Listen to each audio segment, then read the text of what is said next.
So let's see. The second question, and I think I hit on this in the first video as well, um, was about where the agencies have their affiliations. This kind of ruled out a few agencies for me before we even got started. The one agent I spoke to is based out of California, and she said, we have most of our connections out here all along the West Coast. This might not be the best fit for you. I appreciated that she said that to me. And she was right, so it doesn't work for me at this time, but in the future, if you know an agency that has a good standing with a lot of different hospital systems out on the West Coast, she'd be the one to use. So ask them first where their home base is. Are they, Central Standard Time, Eastern Standard Time, so you know when you can reach out and give them a call or shoot them an email and expect them to respond. Let's see.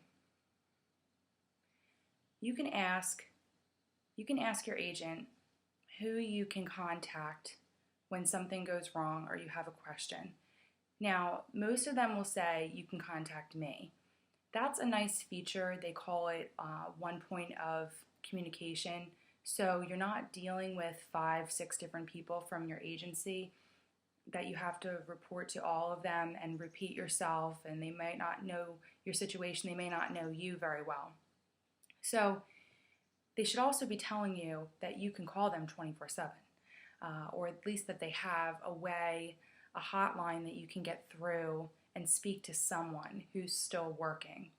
I work night shift. For me, that's important. God forbid something were to happen on the job and I had a question about, how I'm protected, or I was having issues, with the floor, with the manager, with the hospital, who knows? I need to know that I can call someone and let them know what's happening, so maybe they can resolve the situation for me, at least get started on it. So I was told by my current employer that, it's 24/7 help, and I was given my agent's personal cell phone number, so I can call him and reach out to him anytime. He says, all of his nurses have his cell phone number. So he's a little bit of a workaholic, but I appreciate that. So, secondly, and this might seem to be the most important thing to you, it was the most important thing to me at first, but then I realized that I was probably putting a little bit too much emphasis on it. Housing. Housing is not as big of a deal as it seems, and it should not really be a selling point for you when you pick an agency. No matter where you go, you'll find a place to live. There's different ways. When you get in with an agency, they do give you what's called a housing stipend. That's available to you. Either that or you get what they call free housing, okay? So this is part of your pay package that you would not see if you take the free housing. That being said, I've watched a couple videos on YouTube about people that have taken the free housing through their agency, and it works well for them. They don't have to sign a contract or a lease. They walk in, they drive to their assignment, they walk in day one, they pick up the keys, and there they go. They're set. Especially when you're working a contract that's 12 weeks or 3 months, and you're not likely to find leases that are available, for that shorter period of time.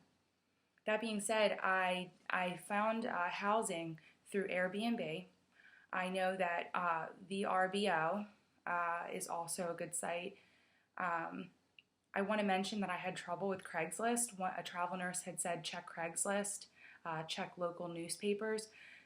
But Craigslist, when I finally inquired about a great little apartment, they got back to me. They didn't speak English, and it was just sketchy. They wouldn't answer my questions in full sentences. It was barely a yes or no when I finally spoke to someone on the phone, and it didn't feel right, and I didn't feel comfortable. I couldn't have a conversation with them. I couldn't go forward giving them any more of my information. So I was told by someone else that it's possible they can copy photos and really copy listing information from Zillow and post it onto Craigslist and pretend it's their own. So it's easy to kind of like, those are some pitfalls. Just, be very cautious when you're looking for a place, especially you don't know the area, you don't know who you would be subletting from. So going through something like Airbnb or VRBO, it puts a barrier between you and that person that you need to put a lot of faith into, because you're going to show up and you need to be ready to get settled in so you can go to work. Little more about housing. They call it corporate housing when you can find a place that's already furnished. I ran into trouble where a lot of realtors were telling me, well, you really shouldn't rent from us because you need furniture. I was surprised that they were saying that, and I said, I know I can rent the furniture, but when I priced it all out, it was about $300 to $500 a month to rent any decent amount of furniture for a small apartment. In the end, it just worked out to be about the same expense to rent a fully furnished home and have a private residence. So I wasn't, renting just a room or a small studio. I got the luxury of the home and everything that comes with it. So I am going to make a video later on that goes a little more into detail about what you can expect for your move, what to pack, what not to pack, some things that I'm like regretting bringing because I have a little bit less space, and how to just kind of keep it simple when you're packing, getting ready to move. So